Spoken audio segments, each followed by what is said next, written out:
Hey there, it's Dr. Rebecca Cardoni here with Fear Nothing or Fear Nothing Coaching. And today I just wanted to spend a little time together talking about self care. I think at one point in time, all of us have heard that term self care. And so today I'm going to talk a little bit about what it is and give some examples. And also talk a little bit about why sometimes self care is hard or challenging. So, the definition of self care is a practice of taking care of one's own well being, happiness, and health. And that health part includes our physical health as well as our mental health. And this concept absolutely can be challenging. I find it in my practice to be especially challenging for your overachievers, your high achievers, and your perfectionists. So, self care can be particularly challenging because our society values producing, performing, results, outcomes, all of that stuff that we see all of the time. And it's oftentimes that someone is really quick to tell you how busy they are and what they've done versus what they're doing for self care. So, our society really values production and busyness versus taking the time to really take care of one's well being, happiness, and health.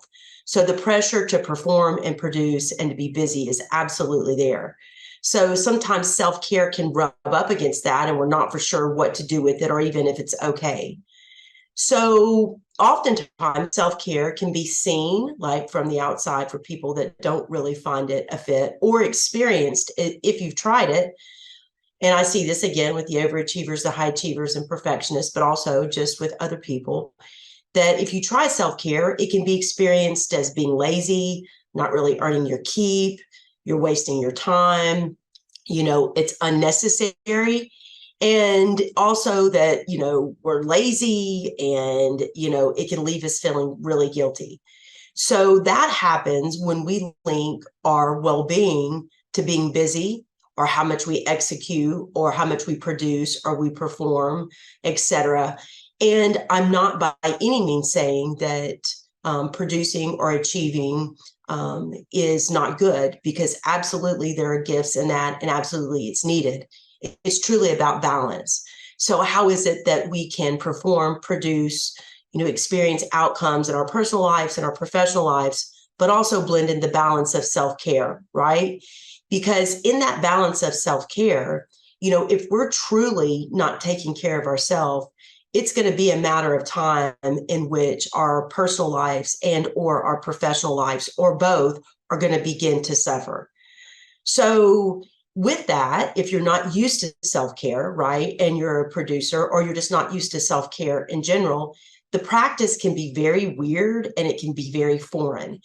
And it's not uncommon that when people begin to try to implement a practice of self-care, that their body or their mind will reject it and be like, no, there's no time for this. This is weird. I'm uncomfortable. A great example that I give is that one of my practices is taking a nap. And when I first started to implement that, I would try to lay down and I would know that it was something that I wanted, but I would be so physically uncomfortable that I couldn't allow myself to rest. And I would feel guilty, like that I should be doing other things. So that's kind of an example of when we begin to implement self-care, how it can be weird and foreign. However, if we do take the time to develop these self-care practices, then the self-care will pay dividends, right? Dividends that are linked to increasing our well-being, our quality of life, our happiness, and increasing our physical and mental health. Just as, like I said earlier, that if you don't invest in self-care, at some point in time, you will pay the dividend of that, which is a decrease in your well-being, a decrease in your happiness, a decrease in your physical and or mental health, and a decrease in your overall quality of life and well-being. And that's not going to be uncommon for people to experience, again, because we live with a lot of pressure to be busy, to produce and perform.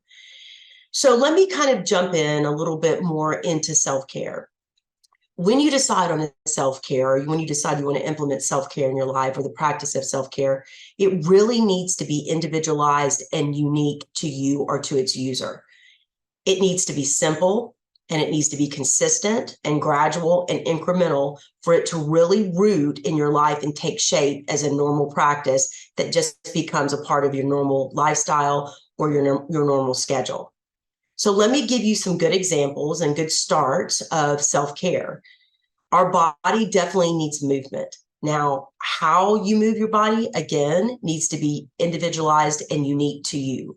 But some examples of that are walking, swimming, running, stretching, going to the gym, racquetball, pickleball, basketball, but just moving the body. But moving the body could be as simple as stretching.